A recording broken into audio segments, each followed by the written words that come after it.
Hi, I'm George the Antique Nomad. Come with me as I wander the country in search of valuable vintage, amazing antiques, and cool collectibles. We'll buy, sell, and trade at antique malls, shops, and shows, estate sales, flea markets, thrift stores, anywhere people go to find really interesting things that just aren't made anymore. So come on, let's go. Look, I spent so much money that I saved $237. Isn't that great? I guess you got to spend money to save money, but I am glad to show you what I got. I'm George the Antique Nomad, and welcome. This is the haul video for the two little short videos we did at the Riverside Antique Mall in Evansville. The battery on the camera kind of quit on us, and so we had to grab the haul and put it in the car.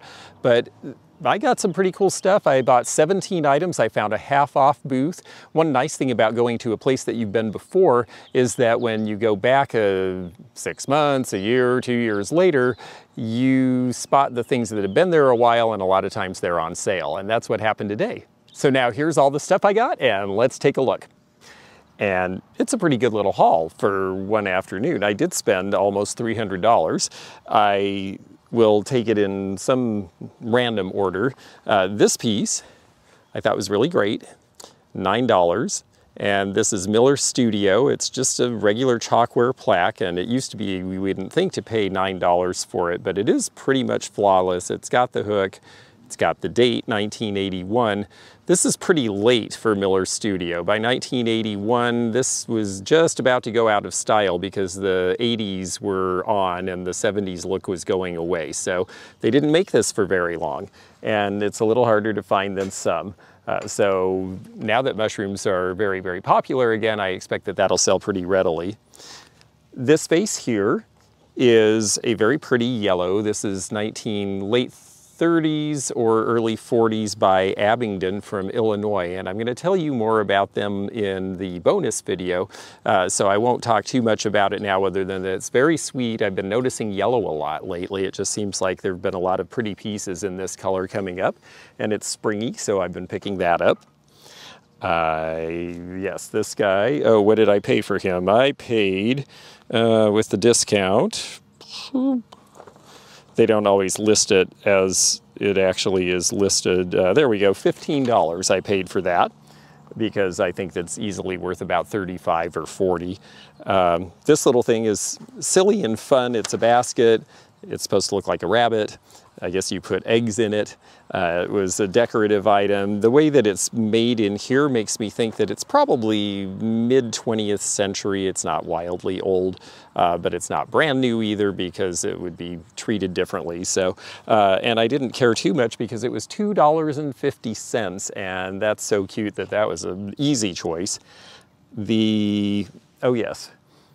This is fun. This is something that Zeno spotted, and I thought that was a pretty good choice. It's very chartreuse. It's absolutely early to mid 50s when chartreuse was big and Asian figures were very popular.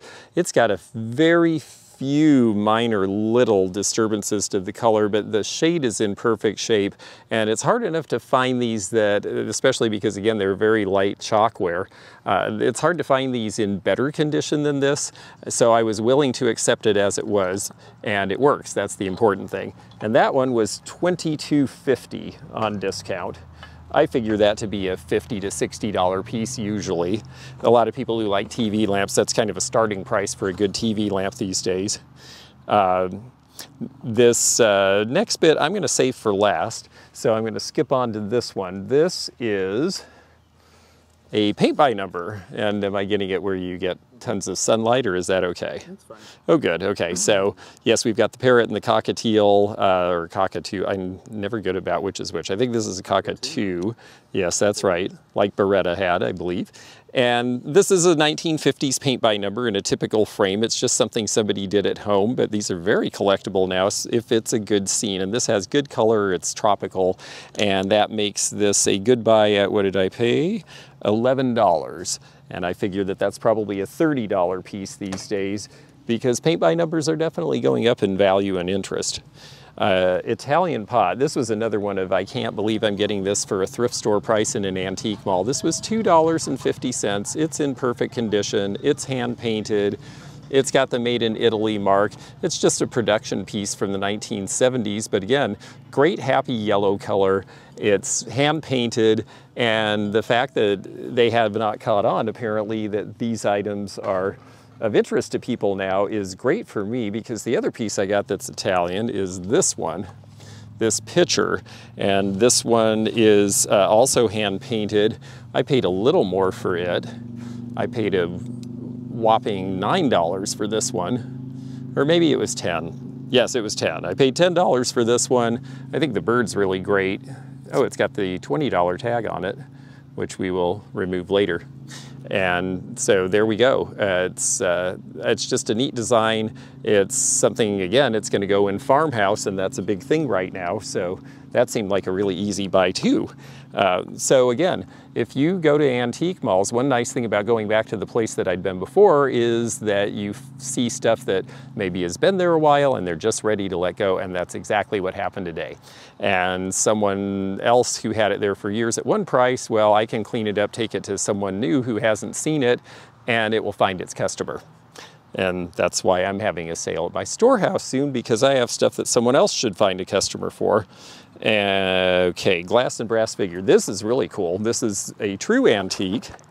This is going to date to right around 1900. It might even be late Victorian. It's got the chippy glass on it. The reason I think it sat for so long and didn't sell, it does have a little chip here in the glass, but that's so minor. These would have been frames you put a picture in or behind. The paper behind it, right? You put the paper behind. See, it's a... I will. But I'm going to show you first how it comes apart, because I am interested in showing you that so that you know how the mechanics work, and then you can see if we had this behind it, how you're going to have it as a, it would actually go on this side, of course. So you put your picture or something in there. It needs to be cleaned up. Somebody was very afraid that it was going to fall out, so they put a ton of really ugly putty on the top and the bottom, and it doesn't need it because you saw that's a spring action. So I will clean it up, put something behind it, like a photo card to keep it in there firmly, and then we'll sell it.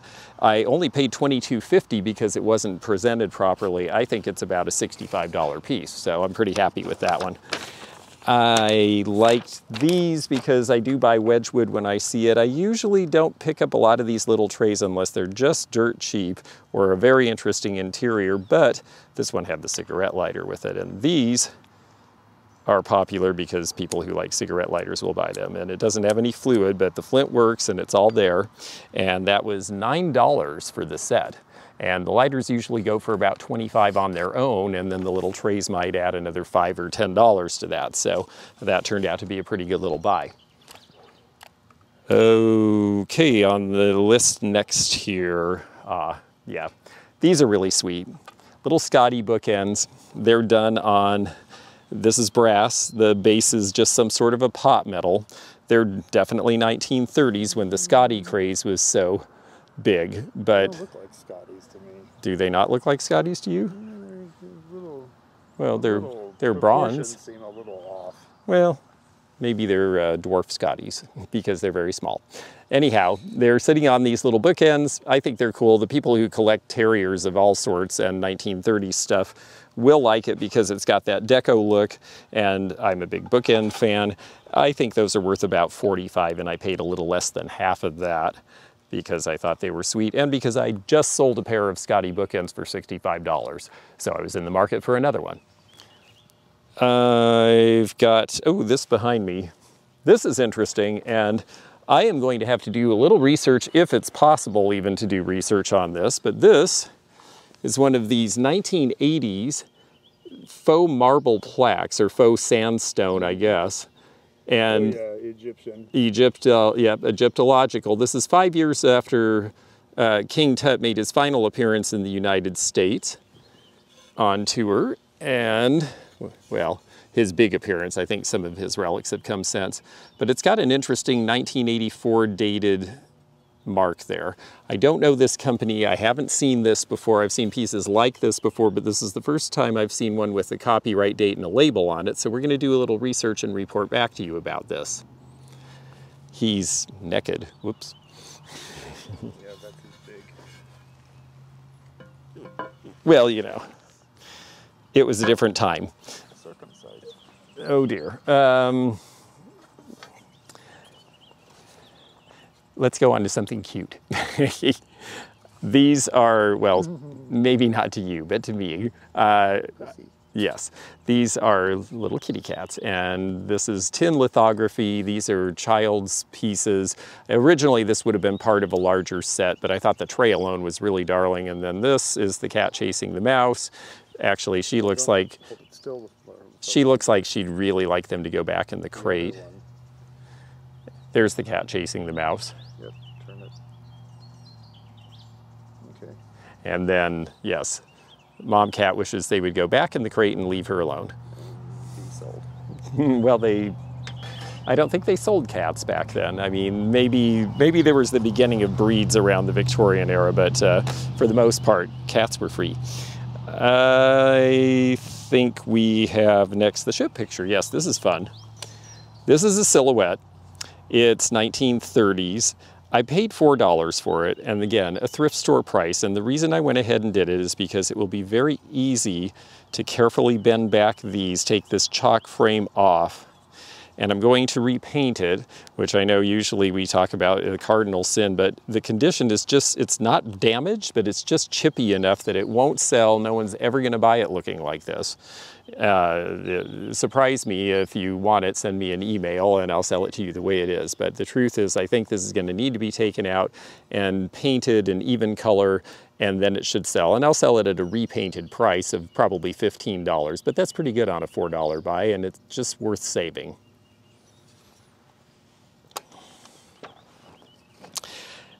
Oh yes. This is a Lenox picture. It's Romeo and Juliet, and it has a background that has to do with a famous artist. This is probably going in bonus video too, so we'll talk a little bit more about that aspect of it when we see it then. But it is very pretty and it has a nice handle, and I noticed 3 listed on eBay for over $60, and this one with the discount was $25. So I decided it was worth getting. This piece here, our penultimate, it's got a few rubs on the glaze, but this is from Bybee, Kentucky, and this has a very nice mark since 1845. So the Cornelison's pottery, this was made since 1845 until they closed a few years ago. The potteries in Bybee, Kentucky, which is near the craft town of Berea, were the oldest continuing operating pottery companies in the United States. And part of the reason they were able to last is because a lot of people came to Berea and then did the folk craft tour and bought from them. So it's sad that they're gone. We're losing the few pottery companies we have left. I think all we have left now is Mary Hadley's gone, so I think it's just Louisville Stoneware as far as production pottery here. And the last piece, again, I'm gonna do a little research and tell you more when the bonus video comes out. But this is a pretty neat piece of folk art, and I'm just gonna tantalize you with it for a second, and then I'm gonna say it's been very nice to be with you. I'm George the Antique Nomad, and please check me out at the social media and links you see in the description. It's great to be with you, and I'll see you again soon from the world of antique and vintage treasures and travel and fun. See you then.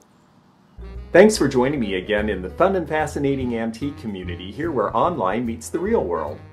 Please click the subscribe button below, click the bell to be notified when new videos upload, leave a comment below, and hit thumbs up to like this video. Links to our online social media and our items for sale are in the description. This is George at the Antique Nomad. Bye for now.